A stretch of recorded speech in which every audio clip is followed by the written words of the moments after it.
Penjabat Bupati Aceh Besar Muhammad Iswanto SSTPMM menyambut kedatangan penjabat Gubernur Aceh Dr. Sofrizal ZAMSI beserta istrinya Sofriati Sofrizal di ruang VVIP Bandara Sultan Iskandar Muda, Blang Bintang Aceh Besar Sabtu 24 Agustus 2024 sore. Penyambutan diawali dengan pengalungan selempang adat Aceh oleh PJ Sekda Aceh Azwardi APMSI dan dilanjutkan dengan prosesi pesijuk tepung tawar yang diawali oleh ibu kandung PJ Gubernur yaitu Hajjah Ainun Yusuf. Kemudian prosesi pesijuk dilanjutkan oleh Imam Besar Masjid Raya Baitur Rahman, Profesor Dr. Tengku Haji Azman Ismail MA dan Ketua MPU Aceh Tengku Haji Faisal Ali.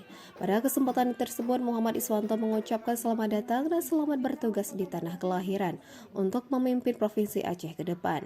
Ini adalah kepercayaan yang diberikan Presiden kepada Bapak dan tentu merupakan amanah dari Allah yang harus kita jalankan. Semoga di bawah kepemimpinan Bapak dapat membawa Aceh ke arah yang lebih baik lagi. Kedatangan PJ Gubernur Aceh beserta istrinya Sofrizal disambut oleh PJ Sekretaris Daerah Aceh Azwardi beserta Ketua Dharma Wanita Persatuan Aceh Nur Maziah, para asisten, staf ahli, dan para kepala satuan kerja perangkat Aceh.